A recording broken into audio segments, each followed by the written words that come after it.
Early in the 16th century, Africa began to suffer the greatest calamity in its history, the steady and continuous arrival of Europeans.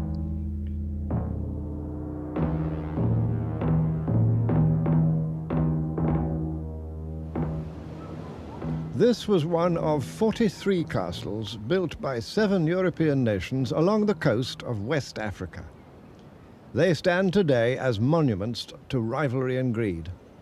For the Europeans had discovered the wealth of the Americas, mining wealth and plantation wealth, and the way to get it by using slave labor.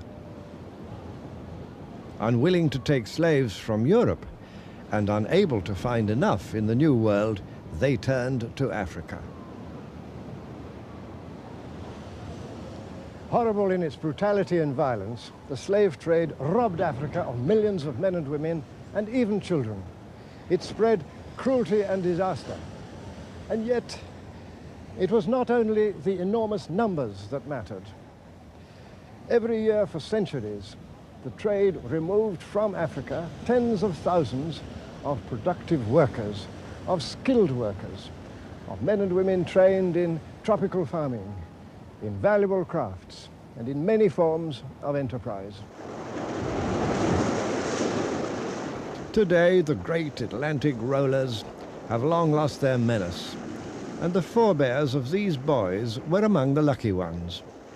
But for millions before them, perhaps as many as 15 millions, this was the last they would ever see of their African homeland. Among the ship's captains, there were tight packers and loose packers. Their purpose was the same, to enlarge their profits by landing as many slaves as possible alive in the New World.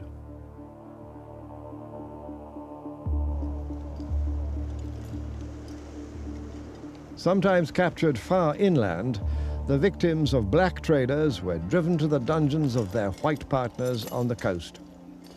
There were protests, but they dwindled as the profits of the trade became ever more corrupting to kings and merchants in Africa as well as in Europe. It became normal and even necessary for white people to think of their black victims as less than human. Racism grew out of slavery. At Cape Coast, a chapel was built for the British garrison right on top of the dungeons where, at any one time, up to 1,500 black captives awaited shipment.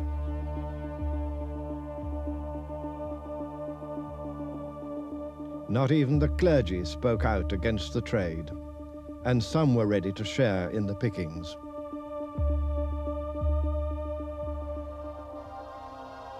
Early in the 19th century, the Atlantic slave trade gradually began to come to an end. But even as the slavers withdrew, Europeans of a new kind began to penetrate deeply into the interior. These were the explorers. They had no warlike intentions, and the guns they carried were for hunting and self-defense. It was seldom the fault of such men that the routes they opened up would all too soon be used by others with very different aims.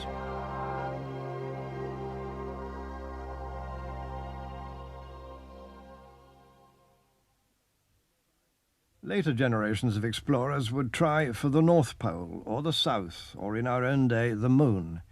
But for Mungo Park, Livingstone, Burton, and many others, Africa's legendary lakes and rivers were the great challenge.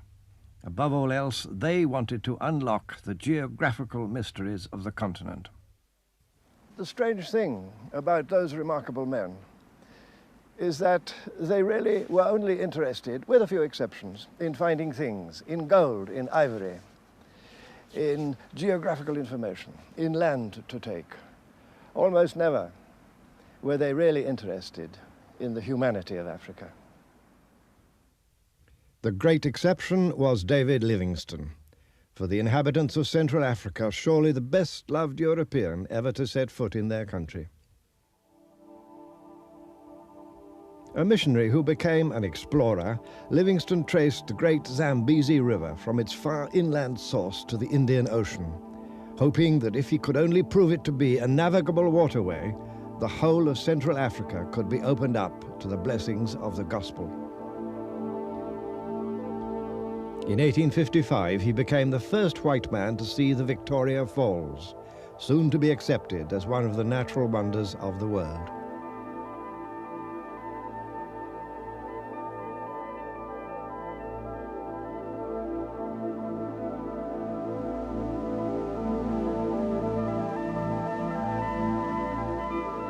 But less dramatic obstacles further downstream barred the way to navigation.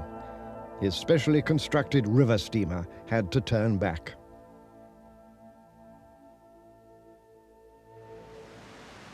Today, Livingstone's statue stands overlooking the falls to which he gave a name.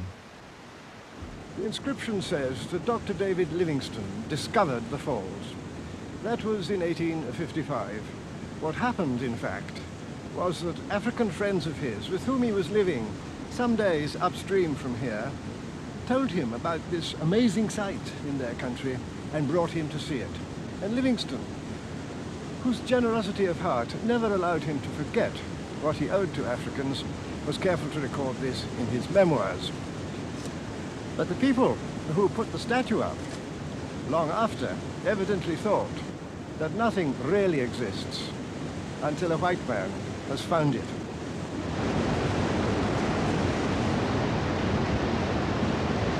But news of such earthly wonders failed to impress his missionary paymasters in London.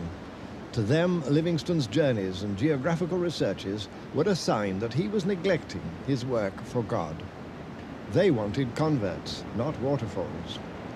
He, for his part, found their attitude to the splendors of Africa so narrow that he was driven to resign his membership of the London Missionary Society. His duty, he believed, was to respond to a wider vision. There were plenty of others to do ordinary work, and so indeed there were.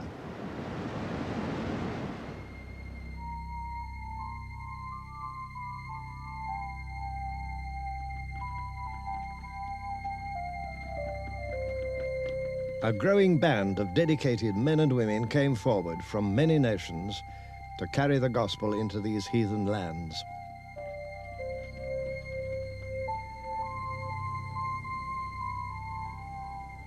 This is the Mangwe Pass, an historic place in the story of the white man's penetration of southern Africa.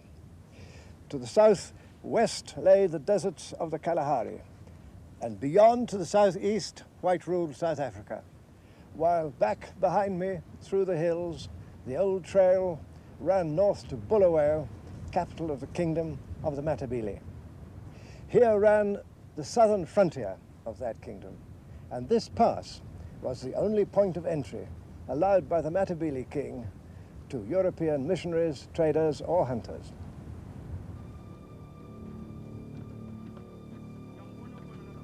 In their attitude to the Africans whom they'd come to convert, most of the missionaries would have been happy to echo the words of Livingstone himself.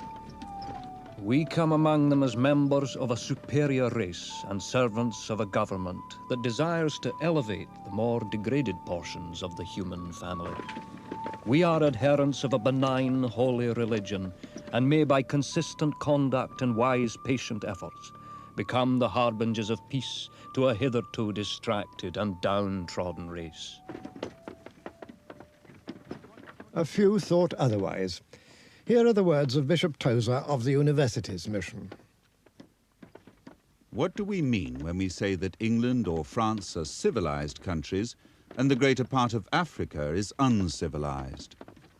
Surely the mere enjoyment of such things as railways and telegraphs do not necessarily prove their possessors to be in the first rank of civilized nations. Nothing can be so false as to suppose that the outward circumstance of a people is the measure either of its barbarism or its civilization.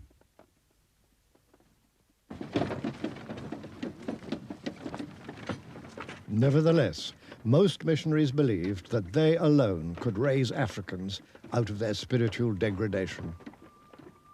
They faced many perils, not from being boiled in an African pot, which never happened, but from mortal fevers they could not cure. 6 out of 9 at Makalolo Mission, which Livingstone had founded, died in a single year. Willing converts were few. So it had to be asked, is force justified to save a man's soul? Flogging was used at some mission stations, others disapproved. If it is agreed that an expedition cannot be carried out unless the leader of it commits day-by-day acts of brute violence, the reply is that missionary expeditions had better not be undertaken. If missions can only be worked by methods which no supporter of the mission would dare to state in detail on a mission platform, then missions had better not be undertaken.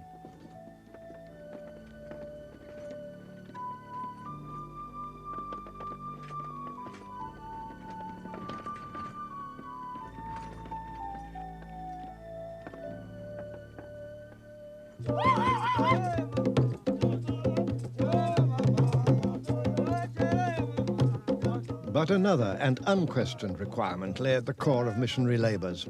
If the gospel message was to be accepted, the spiritual beliefs which formed the foundation of African community life had to be drained of their power and effectively destroyed. What the missionaries had come to do was to convince Africans that they must renounce their beliefs, forget their ancestors, and discard the very fabric of their culture.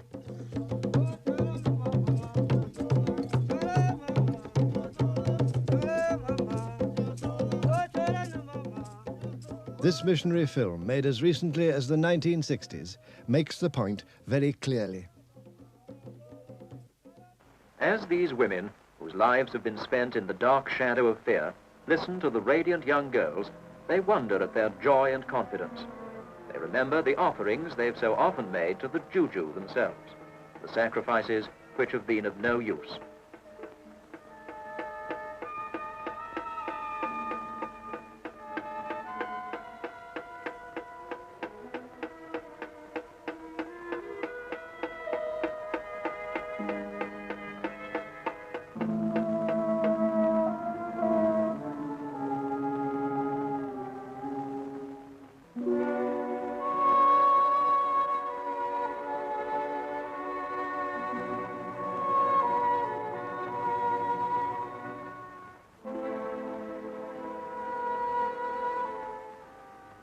I will tell you of a God who does not require our sacrifice.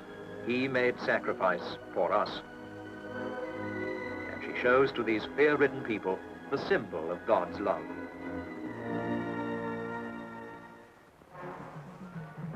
Sometimes the people seek out the missionary later. We have lost our faith in these jujus, they say. We want to destroy them and begin a new life.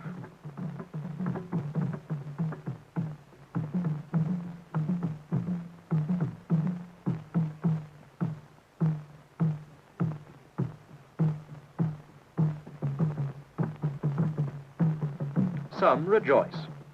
Some wonder what will become of them now.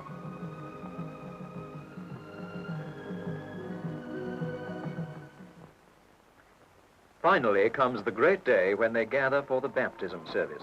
Students from the training college, girls from the primary school, men and women, one by one they go down into the waters of baptism so that they might be renewed in Christ.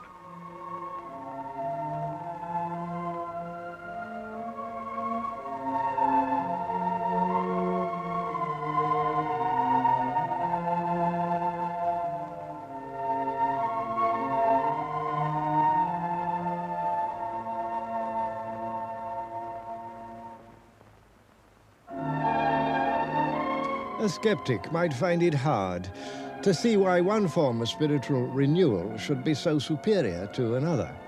But to these missionaries, this was the indispensable climax to their endeavors.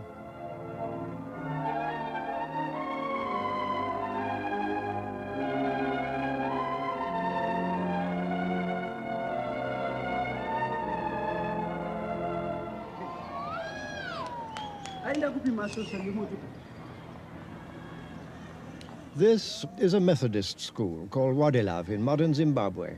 It's an important day because the Minister of Information, Mr. Nathan Shamurira, himself an old boy of the school, is making a visit. The event brings into focus some of the underlying currents and contradictions of recent history. Mr. Chamuirera speaks for a government with radical ideas, which may well find itself at odds with religious conservatism. Yet he was educated here and brought up in the religion of white colonial settlers whose contempt for African humanity generally outweighed their Christian commitment to the brotherhood of man.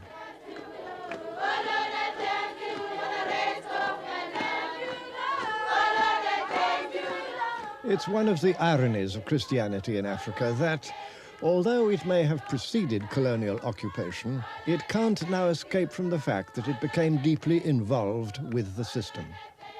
The foreign rulers may have departed, yet the tunes live on.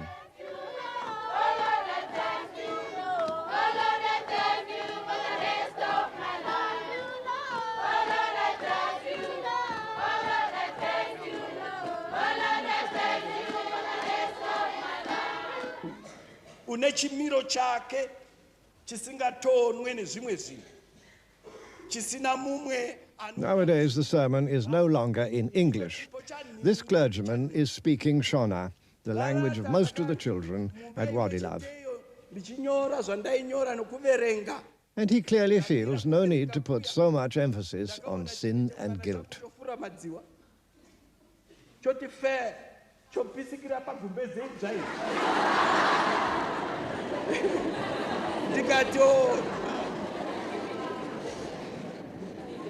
How far is the accusation true that missionary teaching was really part of colonial teaching? Well, the whole missionary enterprise here was an integral part of colonization. The missionaries came to this country with the colonizers from South Africa, and one particular missionary, Reverend Jackson, assisted in interpreting the deceptive Rad concession to King Lubengula at the time of colonization. And this relationship between the administrators, the soldiers and the miners, the gun and the Bible, so to speak, continued throughout the colonial period. But however, the missionary enterprise did also assist in the sharpening of contradictions within colonial society. On the one hand, the missionaries were preaching the equality of man, and yet they themselves were practicing discrimination in a deeply racially divided colonial society. So they were part of the racist setup. They were part of the racist setup. On the other hand, they were providing education in order to get literate workers to work in the factories and in the mines and farms of the colonizer.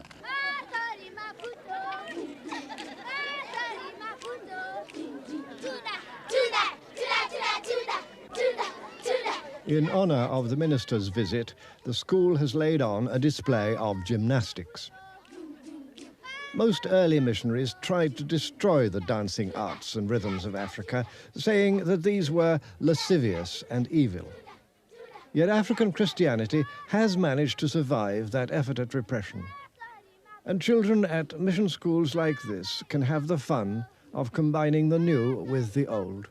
1, 2, 3, 4, kuti viva, kuti viva. 1, 2, 3, 4, kuti viva, kuti viva.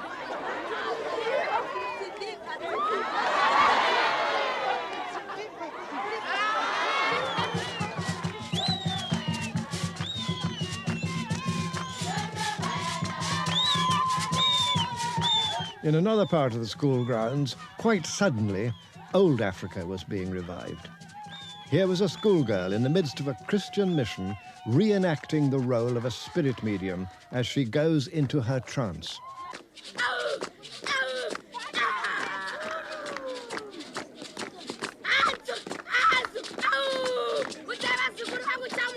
Helped by friends, she portrays an ancient ritual of Shona belief.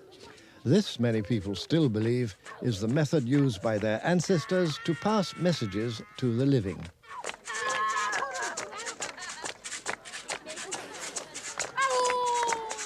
These girls were playing out a drama of their own history, one that many of them will have witnessed in their family backgrounds.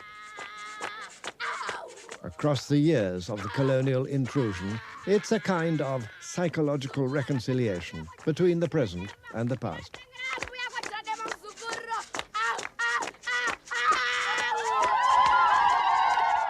how does one summarize the effect of the missionary effort in terms of Africans coming to terms, coming to grips with the realities of the world? Well, on the one hand, they were, anxious and did, take very drastic steps to destroy the culture of the African people.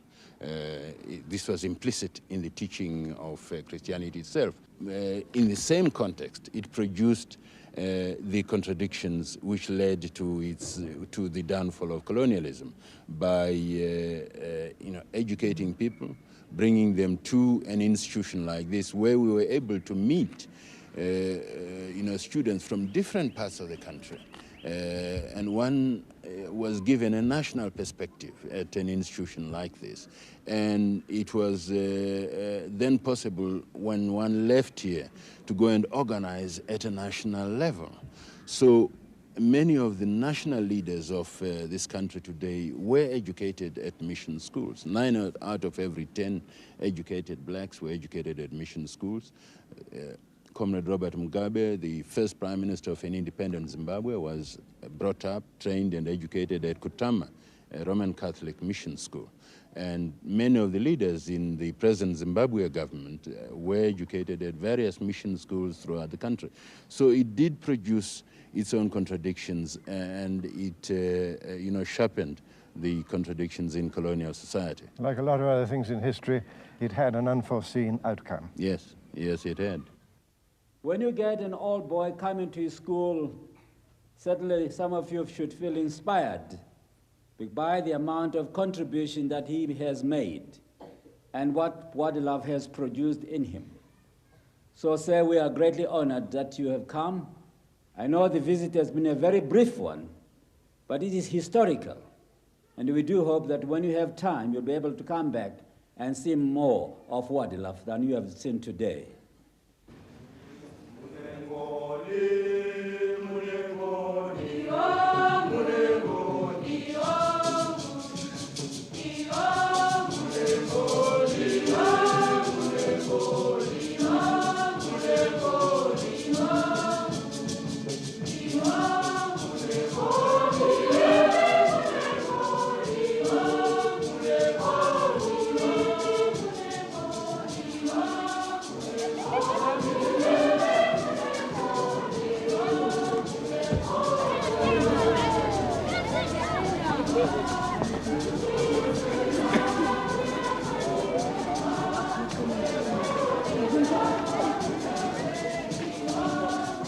The minister receives a hero's send-off, partly for his role as one of the leaders who fought for Zimbabwe's independence, and partly, no doubt, for being the occasion of an extra day's holiday.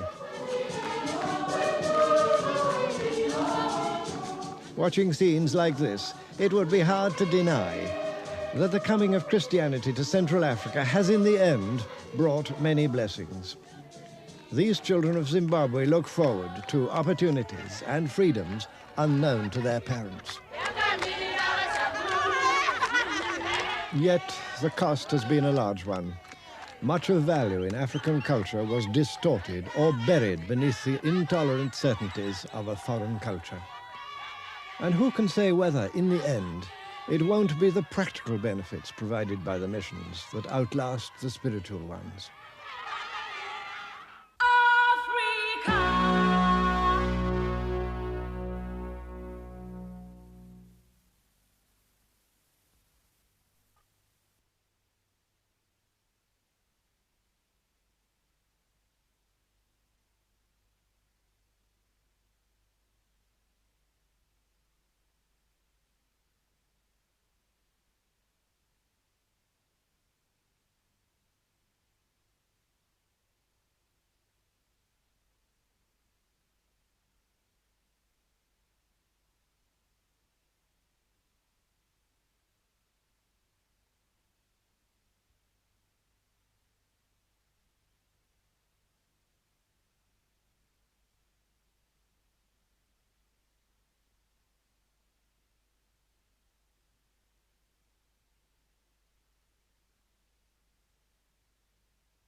The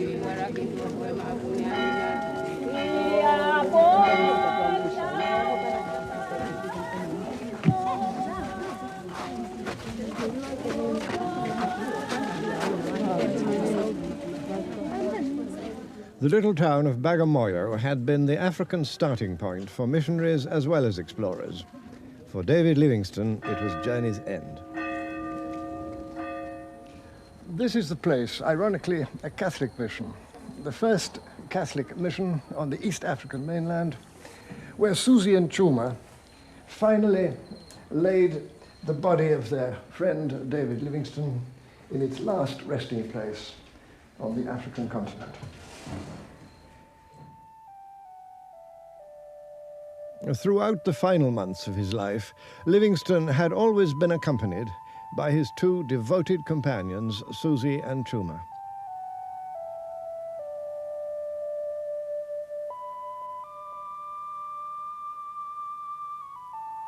They it was who nursed him through his last illness and undertook that great African journey of 1,500 miles to bring his body down to the coast after he died in 1873. For that most Christian act, they were frowned out of notice and curtly dismissed. Later, happily, those faithful companions received less churlish treatment. Yet it has to be said that Livingstone himself was not quite free of that same attitude. Remember his words: "We come among them as members of a superior race to elevate the more degraded portions of the human family." Of course, he was a man of his time, and such attitudes were common. But he also affirmed, and this was most uncommon, that black people could be made to be equal with white people by two gifts that Europe could offer: Christianity and commerce. That's what he believed, and he died believing it. But I have wondered, in my own years of wandering these trails, what Livingstone would have said if he could have seen the outcome of those two gifts.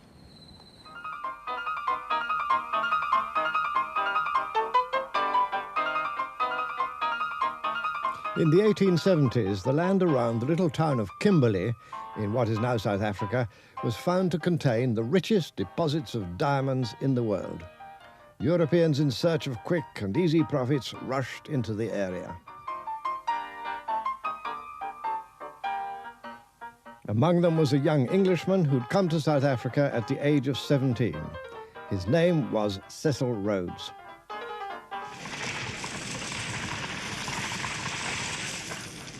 In spite of his youth, Rhodes quickly learned that the path to great personal wealth led through great personal power. He set out to win that power by getting control of the diamond industry. He succeeded by clever maneuvering, the steady purchase of other men's claims when their funds were low, and the necessary ruthlessness. Rhodes saw to it that he was going to be the one to emerge as the king of diamonds. And his kingdom was going to be in Africa, where the English reigned supreme. This is what he wrote. Just fancy those parts of the world that are at present inhabited by the most despicable specimens of human beings. What an alteration there would be if they were brought under Anglo-Saxon influence. This early film, taken in Kimberley, shows that attitude of arrogance at work.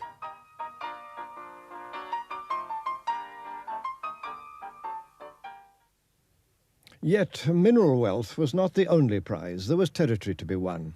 All through the 19th century, British forces pushed out of Cape Colony, overcoming one African people after another, until in 1879 they came up against the most formidable of all, the Zulu.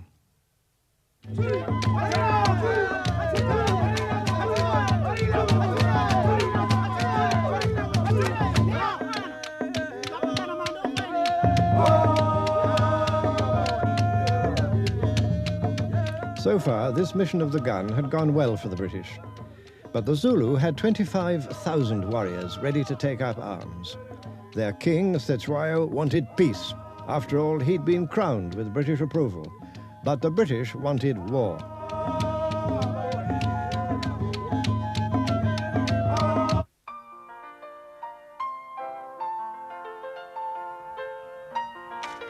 This genteel set of lecture slides, the Victorian equivalent of news film from the battlefront, reported the war as the public at home wished to imagine it. This was the heyday of empire, and here were British redcoats subduing one more mob of heathen savages before bestowing on them the blessings of Anglo-Saxon civilization. The reality was very different.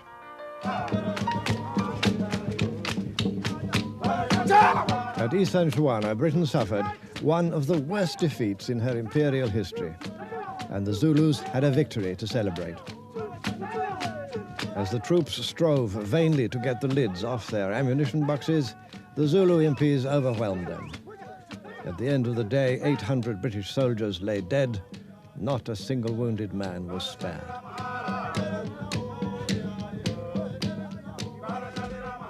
But at Rorke's Drift, a few miles away, a tiny British garrison with great bravery withstood 3 Zulu regiments numbering nearly 5,000 men. Modern firepower took its devastating toll.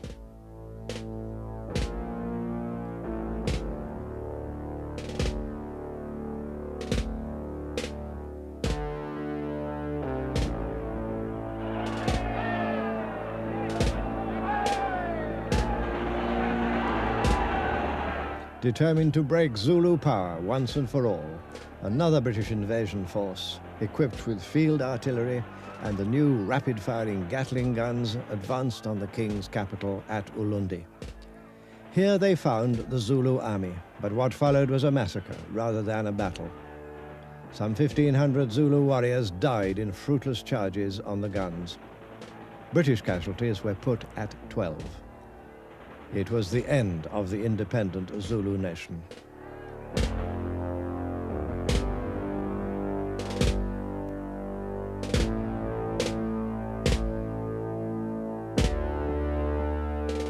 A billionaire by this time, Rhodes now unfolded his plan for British rule from Cairo to Cape Town.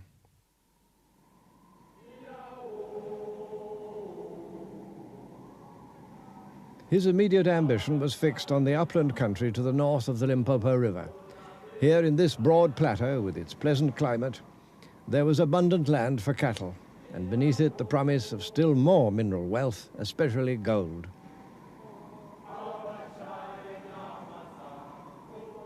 He faced one great obstacle. 60 years earlier, a branch of the Zulu known as the Matabele had broken away, trekked north, and built a strong military kingdom in the land that Rhodes now meant to seize for white settlement. The African bush has long since moved in and taken over. But this deserted spot, 100 years ago, was the living heart of Matabele power and the seat of government of its king.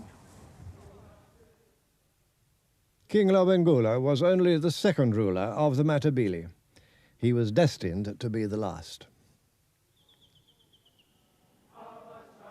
True to their Zulu tradition, his men lived by the spear, raiding their neighbors, the Shona people, for cattle and women. This, they believed, was their land by right and title. But now, in a series of deceptions, Rhodes and his cronies proceeded to dispossess the Matabele of their land, their cattle, and their independence. One day, King Lobengula told a story to a white visitor to his court. He said to him, "Have you ever watched a chameleon and a fly? The chameleon gets behind the fly and gently puts one foot forward, then another. And when he's close enough, he darts his tongue, and the fly disappears. I am that fly," said Lobengula, "and you are the chameleon."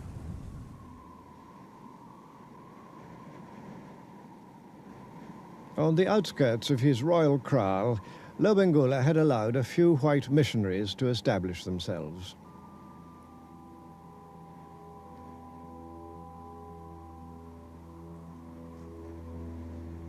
This is all that remains of a settlement run by Jesuits, whose celibate way of life had no appeal to the Matabele.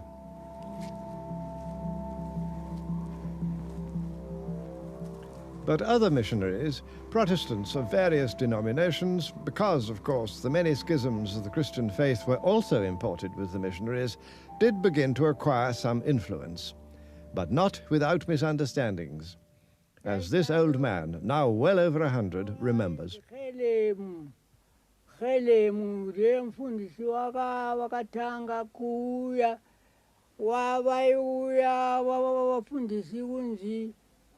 Katina mwateti china mamanda cheti chibhala maziso taisingazive kuti yani vaiuya chete kuuya zvavo singazive kuti vanobva kupi achibva kumba kwake uko.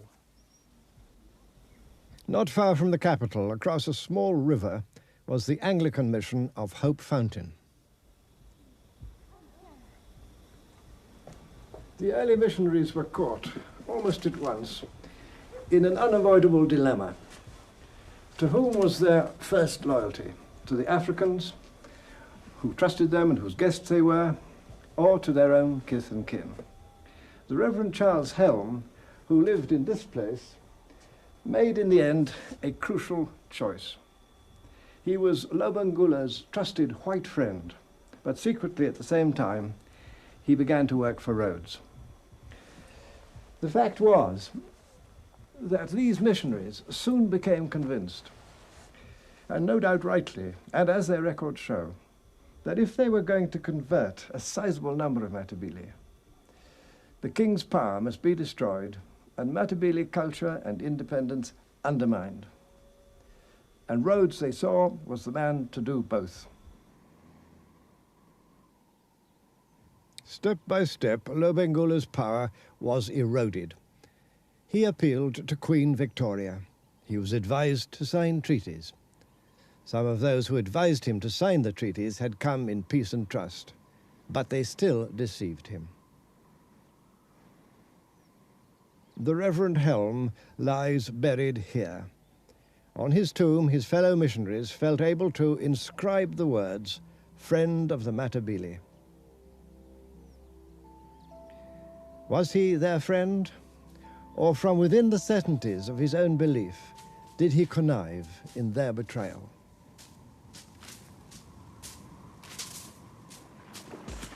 By 1890, Rhodes and his men were ready to move. These are scenes from the feature film Roads of Africa, about the famous pioneer column. They show it in terms of the glorious legend it was to become for the white settlers who followed. Almost a justification in itself for their right to the land they were about to seize.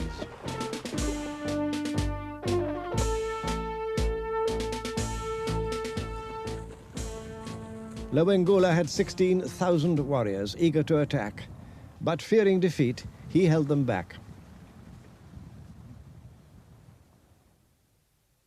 The column headed north, avoiding direct contact with the Matabele and passing unopposed through the country of the less warlike Shona. Each man had been promised 15 gold prospecting claims and a 3,000-acre farm. A contemporary described them like this. Such a mixed lot I never saw in my life. All sorts and conditions, from the aristocrat down to the street Arab. Peers and waifs of humanity mingling together like a hodgepodge. Some of the pioneers came, in fact, from the leading families of Cape Colony. If the expedition met with defeat, Rhodes knew that their influential fathers would press the British government for military assistance.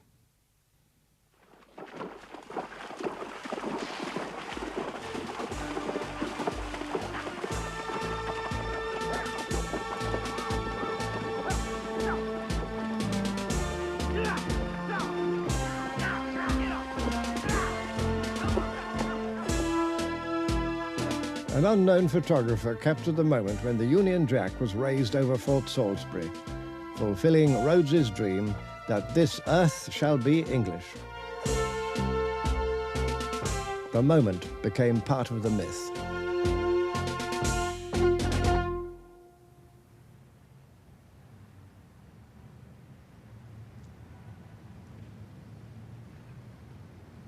Established here for no particular reason of geography, Fort Salisbury duly became the modern city of Salisbury, now renamed Harare.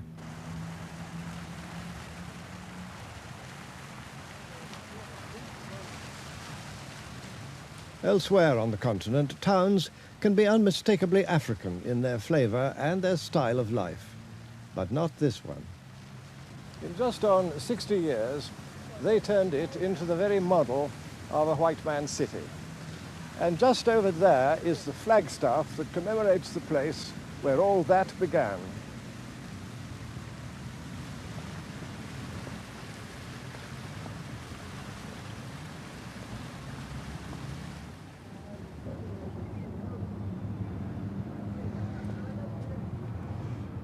Amazingly enough, it's still here.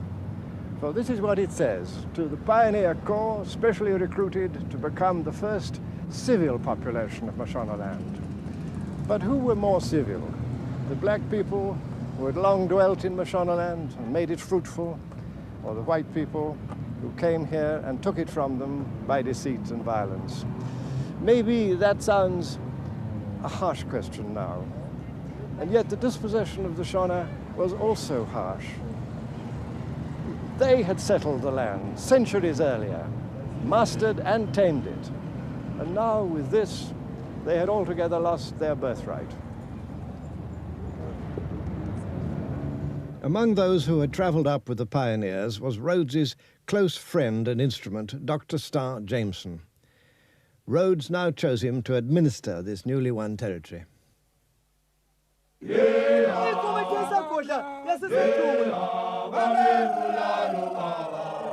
To the southwest, there still remained the undefeated Matabele. In 1892, Jameson decided that the time had come to finish with them. A pretext was easily found. Although the Shona people were now supposed to be under white protection, they were still the target of sporadic Matabele raids. A dispute over cattle quickly produced the war that Jameson needed. In traditional style, the Matabele regiments prepared to fight for their capital, Bulawayo, against Jameson's advancing troops.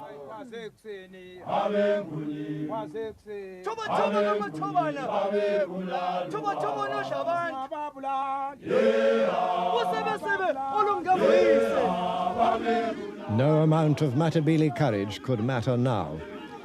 As an English poet wrote in bitter satire, "Whatever happens, we have got the Maxim gun, and they have not."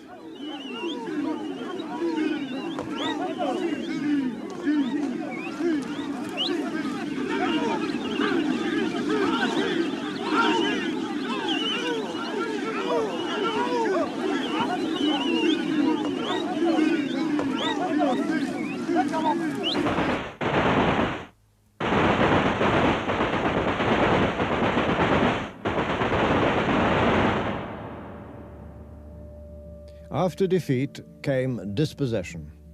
Nearly all of Matabele farming land and most of the 250,000 Matabele cattle were confiscated by Rhodes's British South Africa Company or by individual settlers. The structure of Matabele life was shattered. The London Missionary Society wrote to congratulate Rhodes. As missionaries, we have little to bind our sympathies to the Matabele, neither can we pity the downfall of their power. Lobengula is said to have told his followers that rather than have a single bone of his body touched by a white man, he would disappear like a needle in the grass. And disappear he did, while some of his warriors tried vainly to find a new homeland northward across the Zambezi.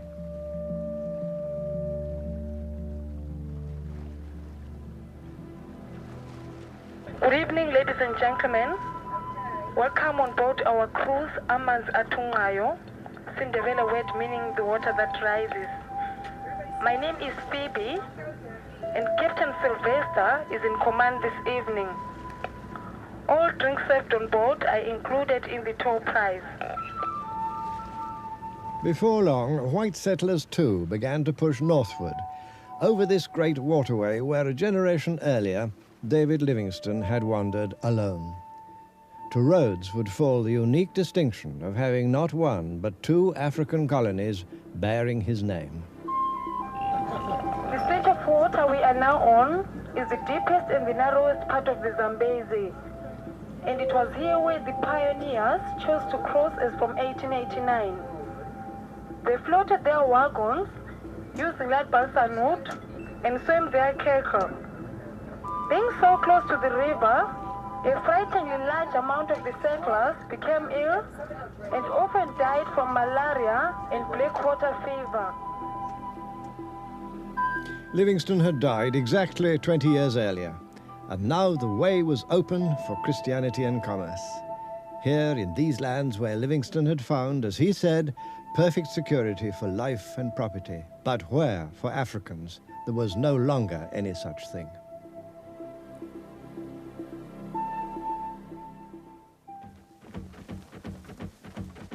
But African resistance was not yet over.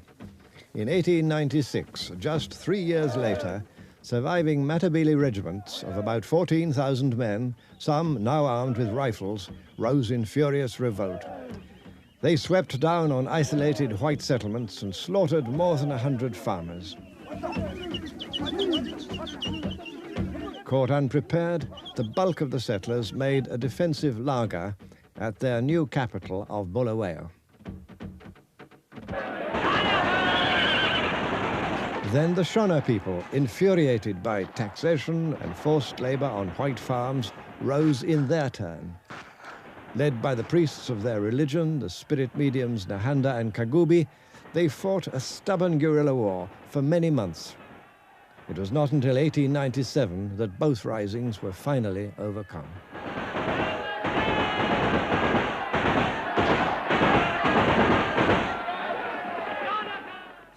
Na varungu chigwagwagwa nenganuni vaiva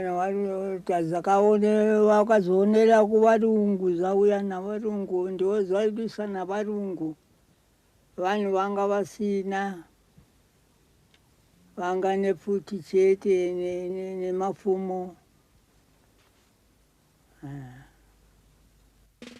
The settler forces had suffered considerable losses in the fighting. Their mood was not merciful. So-called rebels were hunted down and, when taken prisoner, treated as dangerous criminals.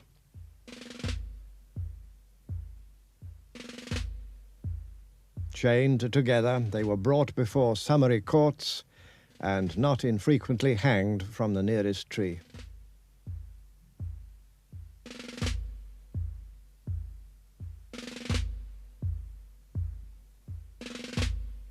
Captured at last, Nahanda and Kagubi were also hanged. Such were the foundations on which Cecil Rhodes built his empire. Having thrust aside anyone who stood in his way, Rhodes spent little time in the country he had formed. This was the hut he used as an office. Close by, the colonial government State House was built directly on the site of King Lobengula's old headquarters.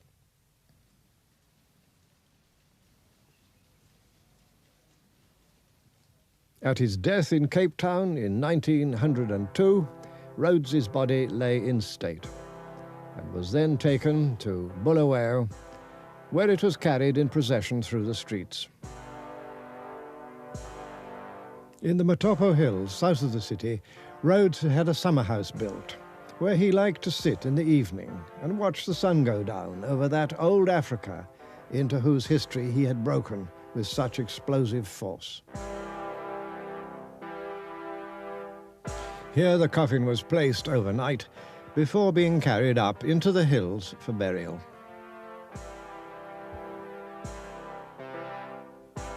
Thousands of Europeans had gathered at the spot called World's View. Rhodes had come here in the past and had chosen it as his final resting place.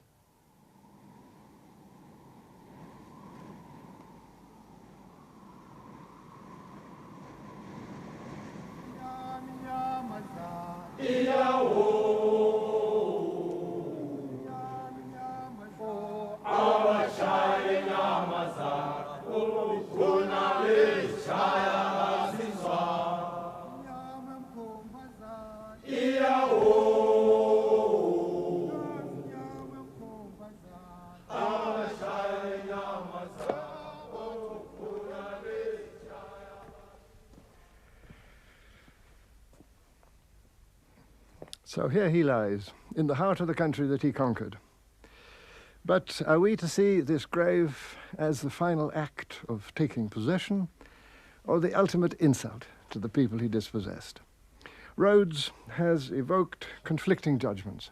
For the world of wealth, he was and is the mighty empire builder, the benevolent millionaire, the hero of money. For the world of poverty, he remains a plunderer and a pirate, the robber baron who took with both hands what did not belong to him. Rhodes and his men brought material progress, and 19th century Africa certainly needed progress. But they brought it in such a way that Africans could not share in it. They deprived Africans of that very condition, freedom, that enables mankind to move forward and develop. So the great mission of the Bible and the gun ended by completely contradicting itself, by producing an African servitude in which the visions and the dreams of men such as Livingstone were bound to be denied and set at naught.